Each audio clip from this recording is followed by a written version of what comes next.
The last time I personally compared products made by Apple and Google, it was iPhone X versus Pixel 2 XL. At the time, both were my perfect daily driver combo, but neither was perfect. One had the most futuristic design of the year and film-grade video, while the other had a more dated design but the best camera of the year, and was invaluable for me for features like Google Fi, which was exclusive to Google phones back then. This year, the story is kinda different. These are two phones competing in the same category with a very different approach. On one corner, we have the iPhone 11 Pro, Apple's latest and greatest, what Apple calls pro cameras, pro display, pro performance. On the other, we have the Google Pixel 4, what the company simply dubs as the Google phone, period. Right now, both these phones claim to be the best at something, but there's really only one way to find out. I'm Jaime Rivera with Pocketnow, and this is iPhone 11 Pro versus Google Pixel 4, brought to you by Surfshark.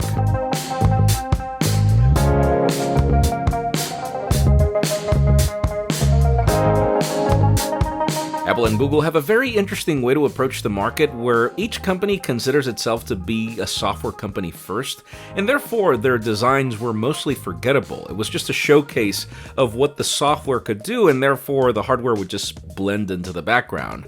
This year, things are different. These devices could not be more unapologetic about their designs and their aesthetics, and they could also not be more different.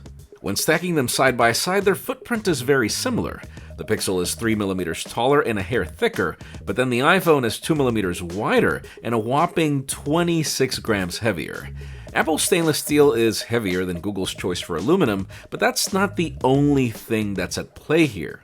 See, this is actually the first time I ever compare an Android that's designed to compete with a specific iPhone, and does so with a smaller battery. Apple finally caved in on the thin and light soap opera and gave us a 13% larger battery, now with 3046 mAh, while Google shaved 4% to a meager 2800 mAh. Now, can you tell the difference? I'll tell you this much, neither of these devices was designed to be the battery king of their lineups. That's what the XL and the Pro Max are for. Still, I find myself trusting the iPhone more to end the day than the Pixel 4. Honestly, I don't know what Google was thinking here with reducing the battery size. And let's throw in the rest of the numbers since we're already here. It's not really worth it to compare RAM or processor, but it's important to note that the iPhone 11 Pro is rocking Apple's latest and greatest chip, while Google is not rocking Qualcomm's most advanced processor. Both start at the same amount of storage, non-expandable, but the iPhone can be purchased for far more than the 128 gig limitation on the Pixel. Each are IP68, support wireless charging, include 18-watt fast chargers in the box, support the latest Bluetooth, even though the iPhone is the only one that supports the latest Wi-Fi, and it's also the only one to include earbuds when you purchase, though neither has a headphone jack. And yes, both have loud stereo speakers. And then there's the story of their displays. Apple calls this its Super Retina XDR, and I'm just happy that Google finally made this comparison fair by bringing a good screen. See, both are OLED technology displays, with Apple's being a hair larger at 5.8 inches versus 5.7, and with a meager extra pixel density at 458 versus 444 ppi. Apple also supports more standards like Dolby Vision and HDR10, but Google is no slouch. We have an always-on display that I find incredibly useful, and 90Hz refresh rate without sacrificing brightness. To sum it up, both devices have great displays, but I'm gonna have to give this one to Apple mainly because of their crazy 2,000,000 to 1 contrast ratio versus 100,000. Yes, you can totally tell in the colors and detail, even if, again, the Pixel's display is also great in its own way. This is Apple's third year with Face ID on the notch, which is already quite proven to work well. The Pixel also decided to join with its own facial recognition, assisted by a similar NIR flood emitter, dot projector, 2 NIR cameras, and even a frickin' radar, though all so well hidden that you can barely see it through its asymmetrical bezel. Both feel just as fast, and with a little tweaking in the settings, you can set the Pixel to only show notifications on the lock screen when it detects your face, pretty much like the iPhone does. Sadly, there is a catch, and it's actually a huge one. See, the iPhone has the option to only work when your eyes are open. The Pixel, sadly, can work even with your eyes closed, so beware.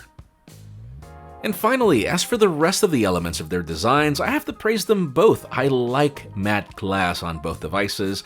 I like their finishes. Obviously, the Panda looks very different to this midnight green, and yet you have the choice of choosing whichever one works best for you.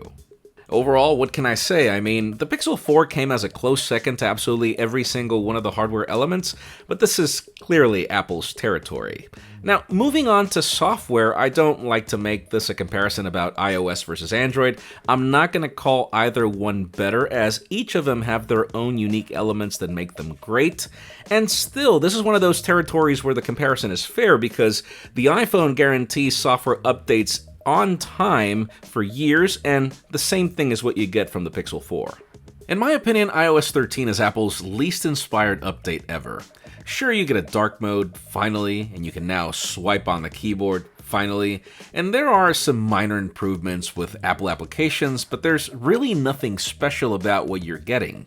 It's there for those of you looking for more simplicity, but that's really about it.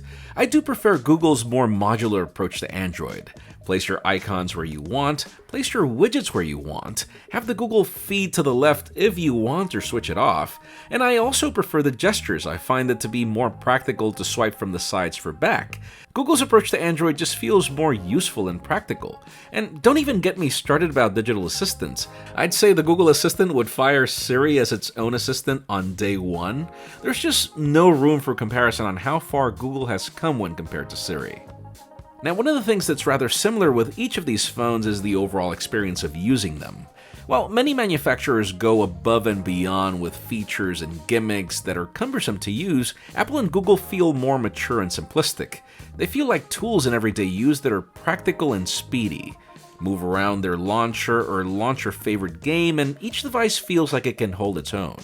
Phone calls are great on both, though even if Google Fi is now supported by an iPhone, you can only get all the features if you're using a Pixel. I am a huge Google Fi user mainly because of its VPN capabilities, but my Fi bill is not cheap.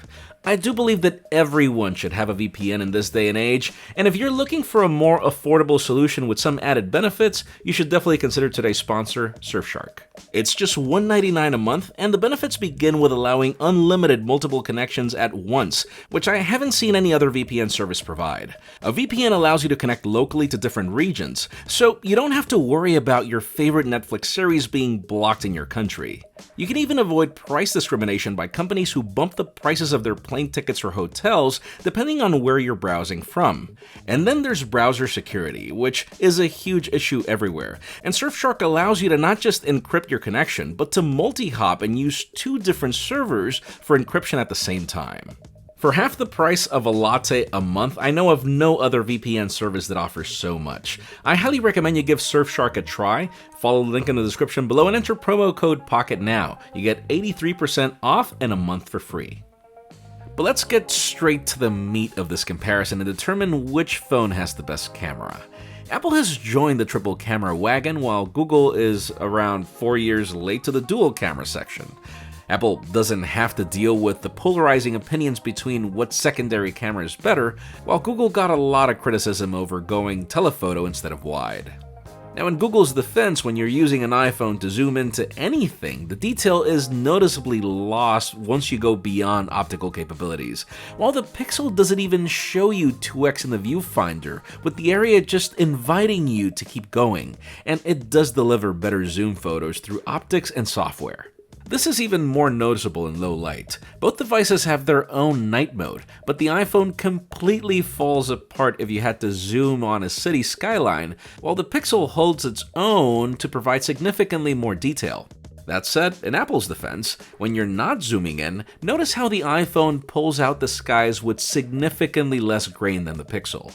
Apple's night mode seems to leap over Google's night sight, but not in every scenario, as this night mode is not supported by the wide angle. As for standard photos, a pixel is a pixel, but boy has Apple worked hard on improving this. There are cases where I notice better dynamic range from the iPhone, but the cases are rare. If anything, I'd say that Apple finally caught up to Google in this department. Take the case of portraits, where it's hard to call a winner. They both do skin tones really well, and they both struggle with hair to a certain degree. I prefer the fact that Apple has more modes and options, and the fact that it doesn't require you to step back like the Pixel 4 does now. Still, the advantage with the Pixel is I can choose to not keep the portrait shot and go for the standard, while Apple is all or nothing. As for selfie portraits, I'm going to side with the iPhone. See, both devices provide an insane amount of detail, but the Pixel seems so sharpened at times that I look far older than I am. Yeah, I know I'm old, but not that much. While the iPhone achieves this without overdoing skin tones. And yet again, in Google's defense, if it were up to me and low-light selfies and portraits, the Pixel wins this one because of its night sight support. Now, once we jump into video, I hate to break it to you, but the iPhone really makes the Pixel look bad. Starting with the capabilities. 4K at 60 from the primary shooter versus 4K at 30, and only the iPhone has the ability to change camera modes while you film. Sure, stabilization is good on both, but there's just something about the iPhone's codec that makes its video look superior, and the same goes for selfie video, where the iPhone can go all the way to 4K at 60, with some decent stabilization, while the Pixel is still capped at 1080p, even with all of its hardware capabilities. This just feels like an unfair comparison, and it's not because the Pixel's processor can't do it. Google just needs to catch up. To conclude, let's sum up which one owns which. The iPhone owns hardware, the Pixel owns software. The iPhone and the Pixel went at it when it came to photography, and really the only thing that tilted the scale towards the iPhone was videography, and then when it came to experience, I'd say it's a close tie. The last time I did this comparison, the Pixel 2 XL won by a long shot, but it seems that Apple has caught up and won over the last 2 generations. Obviously, Apple has no excuse. The iPhone 11 Pro is $200 more expensive than Pixel 4.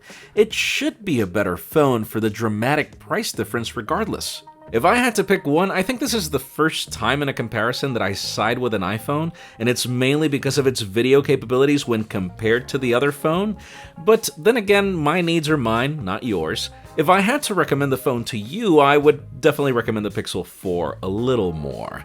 I'd say both are great phones, but then again, the Pixel is less expensive, Google's approach to software is great, it's got an insane camera, and the overall package just feels as mature as the iPhone, so why pay more? And I think this would be the first time ever that I have a tie in a comparison where each wins a different category.